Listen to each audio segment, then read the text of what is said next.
There's lots of stuff out there about EQ, lots of different ideas. And one of the toughest things about it, there's two things I really think it comes down to. The first thing is there is no one unified, agreed-upon definition of what emotional intelligence actually is.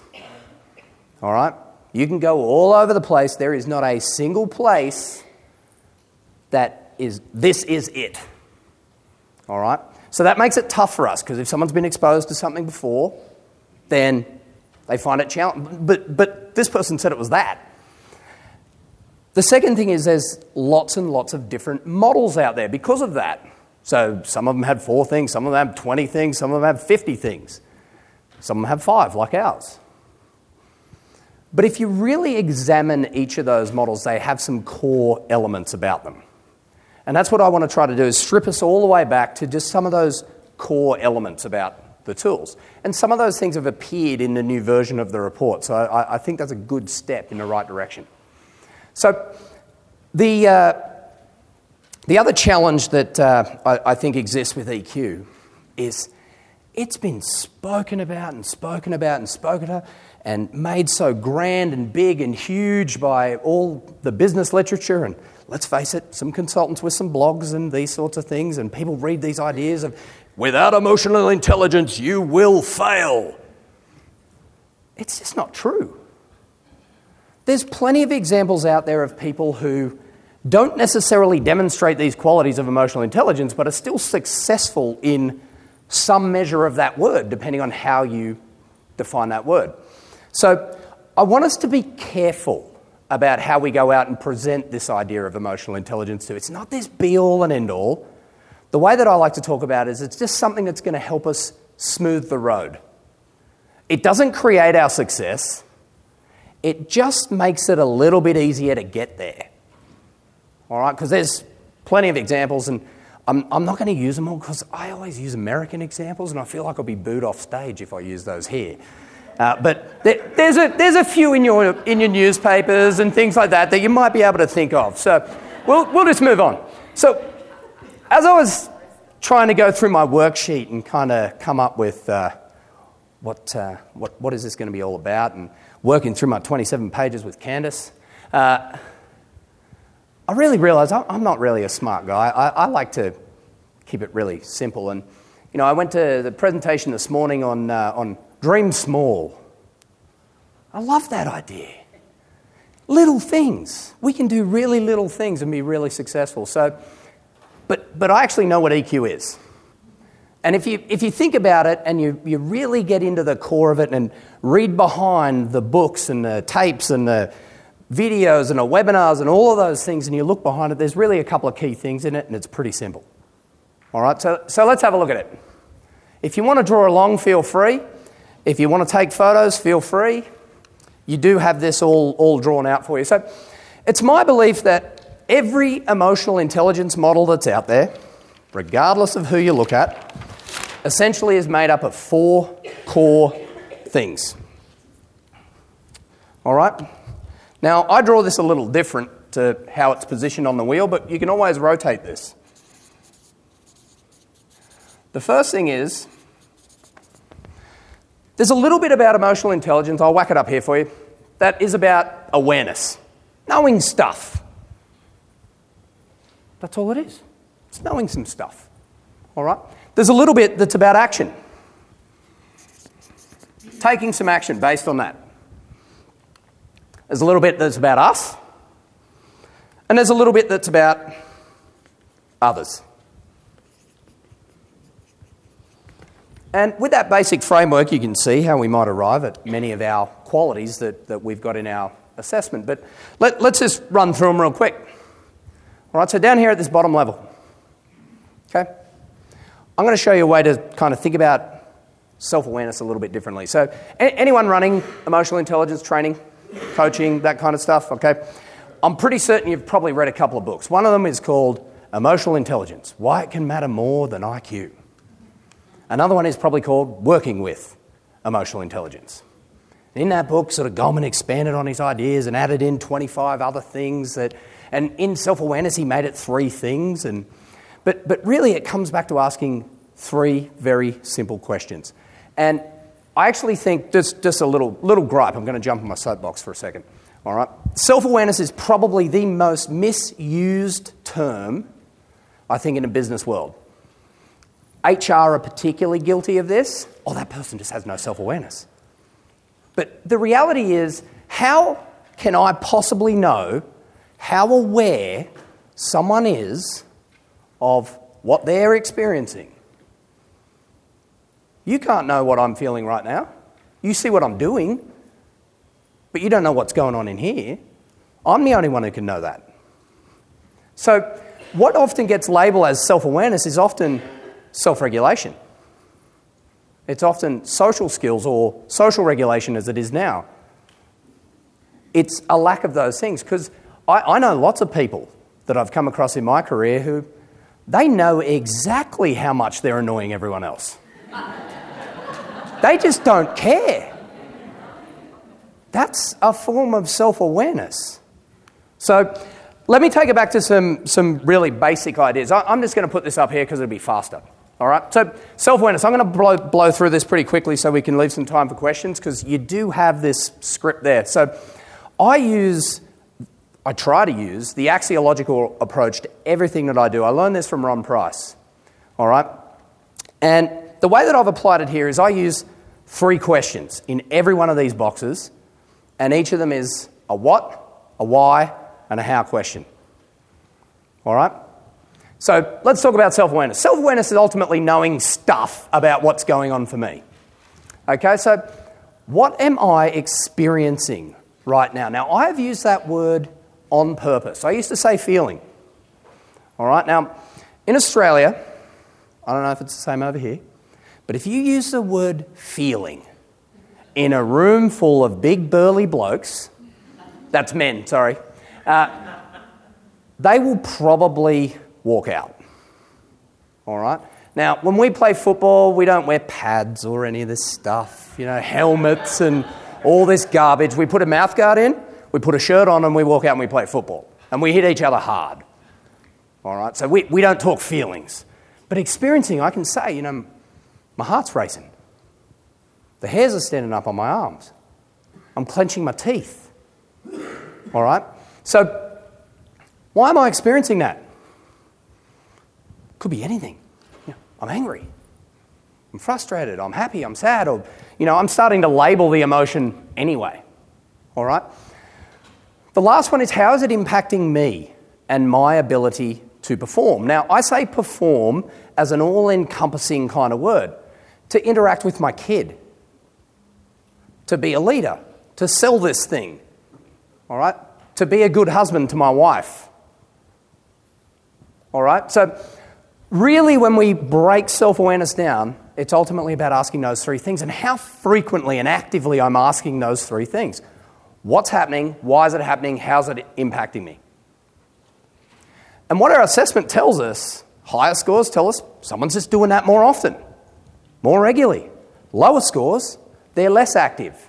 Now, that's another little tip that I'll give you. Get away from the word skill or ability when you talk about this particular tool. Talk about it as level of activity in each one of these areas. Because by speaking that way, all of a sudden, even your biggest skeptic, they sort of go, oh, well, I could be more active in that, I guess. It's a different we're talking about the same thing. It's just a language barrier. All right, so that's one tip that I've learned over the years. So ultimately, that's what self-awareness is. The way I liken it to, it's taking our emotional temperature. It's sticking a thermometer in. How often do I actually do that? How frequently am I asking those questions? All right? Let's move on to the next one, because I want to be mindful of our time. Self-regulation. Managing stuff that's going on for me. That's really all it is, if I use a very crude definition. Again, going into what, why, and how.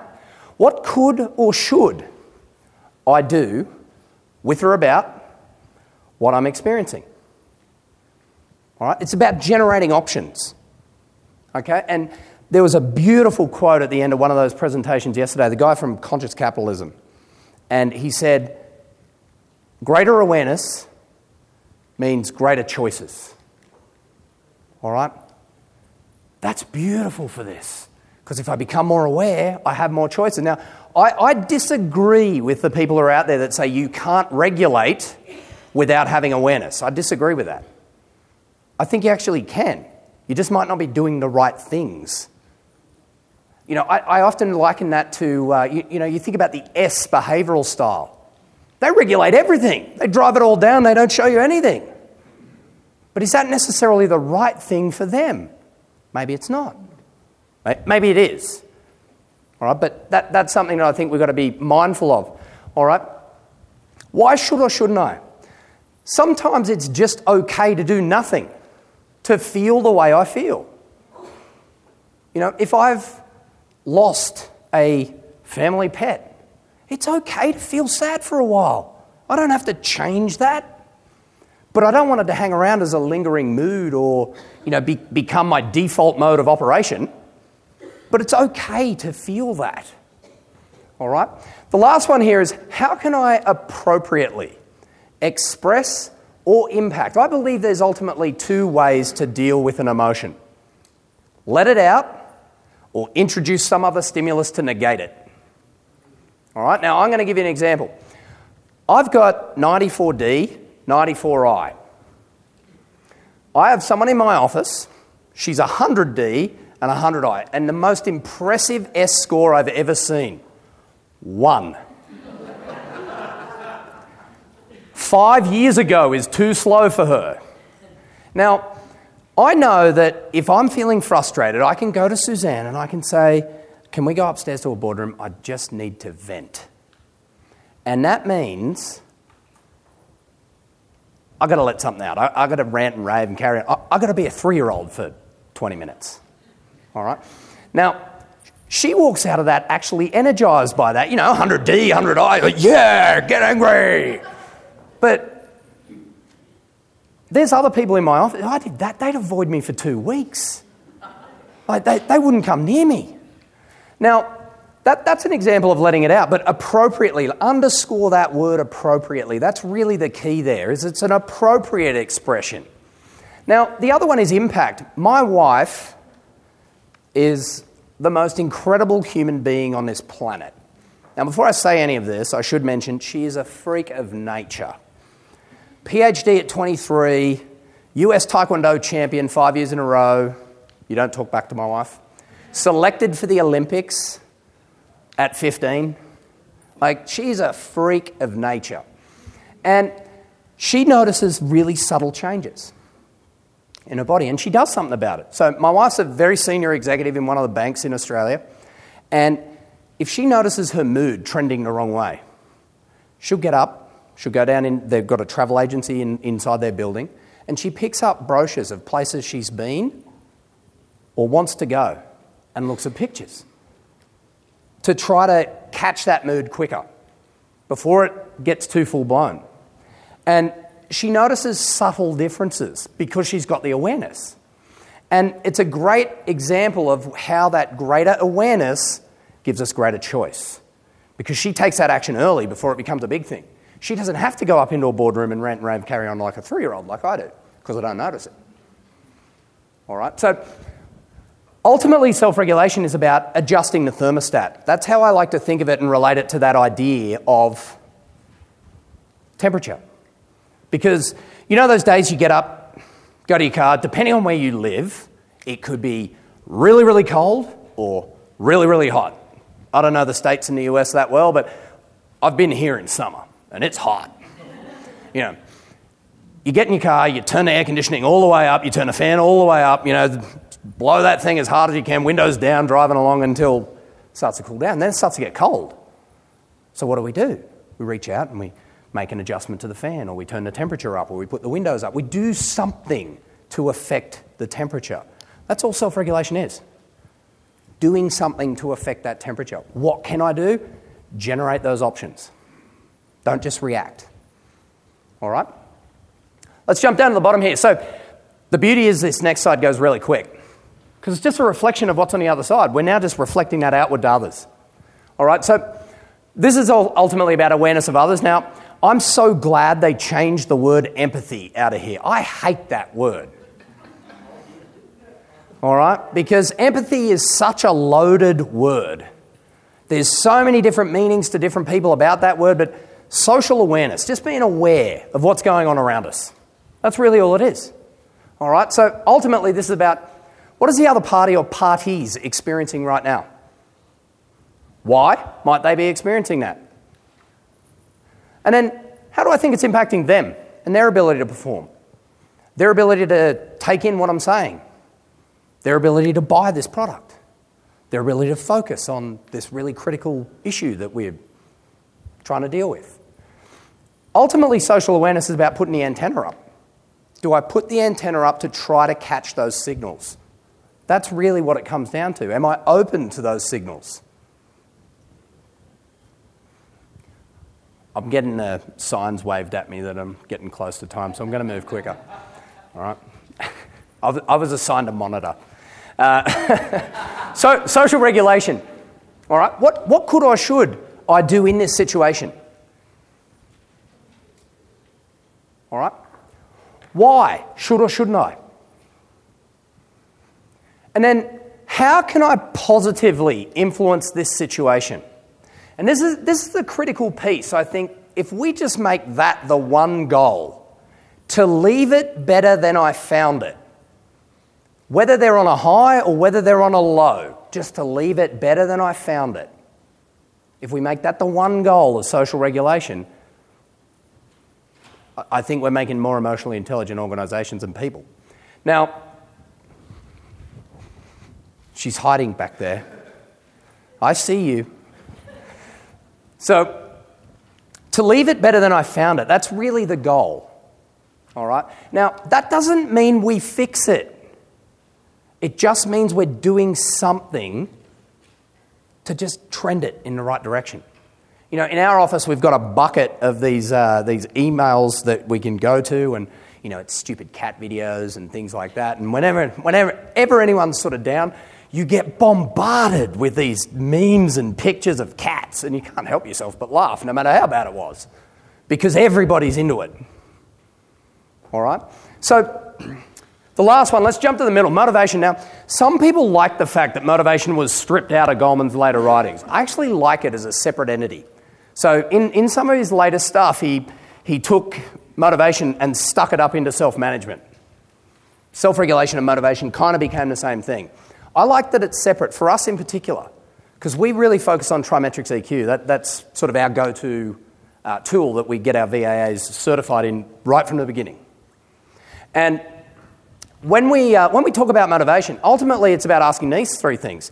It's not about how motivated I am. It's about how regularly I'm asking these kinds of things. So what is my overarching goal or objective? Why is it important to me? And how can I use this situation to move closer, or at least not away from, my goal? So I add that second bit because not every situation gives us a chance to move closer, but almost every situation gives us that chance to stick an obstacle in our way. You know, I see Chris Young's posts on Facebook all the time, and you know, his post is usually something about being at the gym, but he's allowed to make some bad choices after that. And I like that. He never sends what the bad choice is, but I like that. And that's really about this. You know, I've got this goal. I can flex a little on it as long as I do that. And I liken motivation ultimately to our own internal GPS. You can't get somewhere if you don't have something plugged into the GPS. And the value of a GPS is not that it knows a better way than you or anything like that. It tells you if you're getting closer. That's all it does. And it reroutes if you get off course. You know, I need to get over there and I don't think this thing's right, so I'm going to go that way. And then you find out that maybe the GPS was right. And it reroutes and kind of gets you there again. And that's really what motivation is. Now, we've used this model thousands of times, taking VAAs through certification and then moving into allowing them to go out there and use it. You are welcome to use this. The instructions are there. The script is there. I've got a 2-minute sign in front of me. Anyone got any questions? Oh, no. Is it DTC? That's a hashtag. Did I hear that correct? Boom. What does that mean exactly? Nothing. Okay. Look, just Candace, always remember.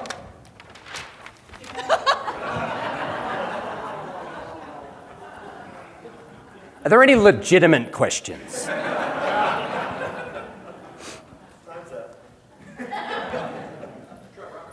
Yes. Fire.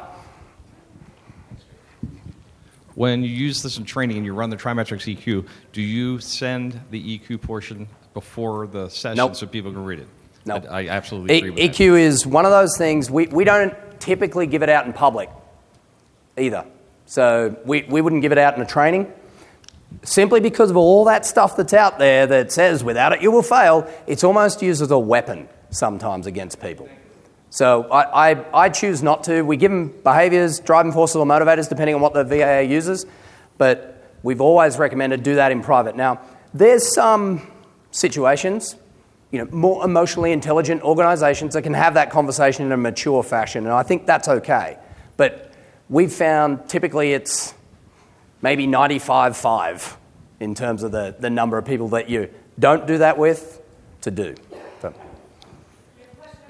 So what is your most distinct way of differentiating motivation from driving forces? So in this tool, the motivation thing I think is ultimately about how clear is the picture in my head of what I want. So I've been accused of being a motivated person, and I've done this assessment. It's been quite low. It's not that I'm not motivated. It's that there's not something necessarily that I'm connected to right now. Now, I still have those motivators, and they'll still, or driving forces, and they will still light the fire inside of me when I'm exposed to them, but I haven't got this big thing that I'm kind of after. And a big thing doesn't necessarily mean that it's got to be a 10-year plan, or it could be next week.